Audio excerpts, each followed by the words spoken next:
നമസ്കാരം. വളരെ പ്രധാനപ്പെട്ട നമ്മളൊക്കെ കണ്ണിൽ എണ്ണയൊഴിച്ച്, അതായത് സാധാരണ ജനങ്ങൾ കണ്ണിൽ എണ്ണയൊഴിച്ച് ജനാധിപത്യത്തെ സംരക്ഷിക്കേണ്ട ഒരു ഗതികെട്ട കാലഘട്ടത്തിലേക്ക് നമ്മൾ കടന്നിരിക്കുന്നു. എന്തിന്? ഈ കേരളം പോലും. അതിന് പ്രധാനപ്പെട്ട രണ്ട് വിഷയങ്ങളാണ്, രണ്ട് വാർത്തകളാണ് ഇന്നലെ പുറത്തു വന്നത്. അതിൽ ഒന്നെന്ന് പറയുന്നത് നമ്മുടെ വിദ്യാഭ്യാസ മന്ത്രി ശ്രീ ശിവൻകുട്ടി പുറത്തുവിട്ടൊരു വാർത്തയാണ്. നേമത്ത് RMS പാർസൽ സർവീസ് വഴി 4 ബോക്സുകൾ അവിടെ നേമത്തെത്തിയിരിക്കുന്നു. ഒപ്പം തന്നെ UP രജിസ്ട്രേഷനുള്ള പല വണ്ടികളും നേമം മണ്ഡലവുമായിട്ട് ബന്ധപ്പെട്ട് കറങ്ങുന്നു എന്നൊരു റിപ്പോർട്ട് കിട്ടിയിട്ടുണ്ട്. ഇത് വിദ്യാഭ്യാസ മന്ത്രി ശ്രീ ശിവൻകുട്ടിയാണ് ഇത് പുറത്തുവിട്ടത്. തീർച്ചയായിട്ടും മറ്റൊരു വാർത്ത കൂടി നമുക്ക് നോക്കേണ്ടതുണ്ട്. അതും ഇതേ സെയിം വാർത്തയാണ്. ആന്ധ്രയിൽ ഇലക്ഷൻ നടക്കുകയാണല്ലോ. അവിടുത്തെ വോട്ടിംഗ് മെഷീനെ കുറിച്ചാണ് പറഞ്ഞു വരുന്നത്. ആ വാർത്ത ഏഷ്യാനെറ്റ് ആണ് പുറത്തുവിട്ടിരിക്കുന്നത്. അതായത് രാത്രി 11:45 രാവിലെ 2 മണിക്കും ഇടയ്ക്ക് ഏകദേശം 27 ലക്ഷത്തോളം വോട്ടുകൾ EVM മെഷീനിൽ ചെയ്തിരിക്കുന്നു എന്നാണ് ഏഷ്യാനെറ്റ് പുറത്തുവിട്ട ഈ വാർത്തയിൽ പറയുന്നത്.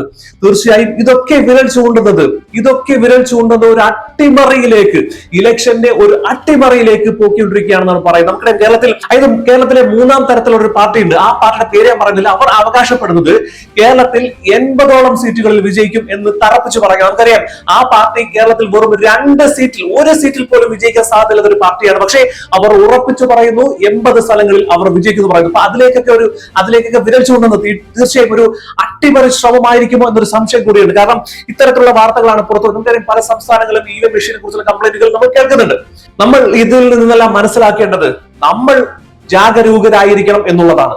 കാരണം ജനാധിപത്യം നമ്മുടെ രാഷ്ട്രത്തിന്റെ അടിസ്ഥാന തത്വം, അടിസ്ഥാന മൂല്യം, കെട്ടുറപ്പ് എന്ന് പറയുന്നത് ജനാധിപത്യമാണ്. വിശ്വാസ രീതിയിലുള്ള വോട്ടെടുപ്പാണ് നമ്മുടെയൊക്കെ അടിസ്ഥാനം എന്ന് പറയുന്നത്. അത് നഷ്ടപ്പെടുത്തുന്ന ഒരു രീതിയിലുള്ള വാർത്തകളാണ് പുറത്തു വന്നിരിക്കുന്നത്.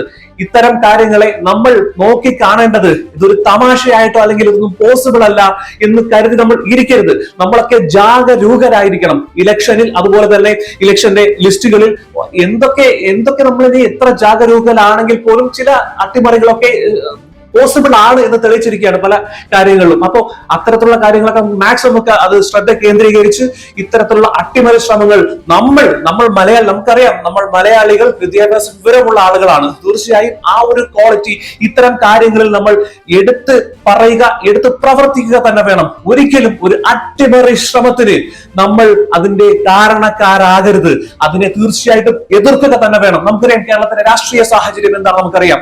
ആരൊക്കെ എന്തൊക്കെയാണെന്നും കേരളത്തിന്റെ രാഷ്ട്രീയ അവസ്ഥ, അതിന്റെ നമ്മുടെ ഇപ്പൊ ചാനലുകൾ നടത്തി തന്നെ നമ്മളുടെയൊക്കെ മെയിൻ ചാനലുകളും ദേശീയ മാധ്യമങ്ങളും നടത്തിയ സർവേകളിൽ പോലും എന്താണ് കേരളത്തിന്റെ അവസ്ഥ എന്ന് തീർച്ചയായിട്ടും പറയുന്നുണ്ട്. പക്ഷെ അതിനെയൊക്കെ അട്ടിമറിക്കുന്ന രീതിയിലുള്ള ഒരു ശ്രമം നടക്കുന്നതായി റിപ്പോർട്ട് കിട്ടിയിട്ടുണ്ട്.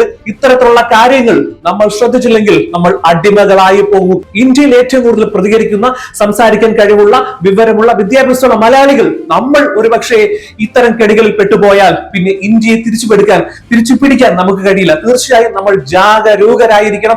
ഇനിയുള്ള ഓരോ ദിവസങ്ങളിലും ഓരോ മണ്ഡലങ്ങളിലും EVM സൂക്ഷിക്കുന്ന സ്ഥലങ്ങളിലാണെങ്കിൽ പോലും, അല്ലെങ്കിൽ അത്തരത്തിലുള്ള ഇലക്ഷനുമായി ബന്ധപ്പെട്ട എല്ലാ കാര്യത്തിലും, പേപ്പേഴ്സിലും ഡോക്യുമെന്റ്സിലും ഒക്കെ എല്ലാവരും ശ്രദ്ധ കേന്ദ്രീകരിച്ച് ഒരു അട്ടിമറി ശ്രമം മാക്സിമം ഇല്ലാതാക്കി നമുക്ക് സുതാര്യമായ ജനാധിപത്യത്തിലൂടെ, സത്യസന്ധമായ നീതിയിലൂടെയുള്ള ഇലക്ഷൻ നടത്തണം എന്നാണ് പറയാനുള്ളത്.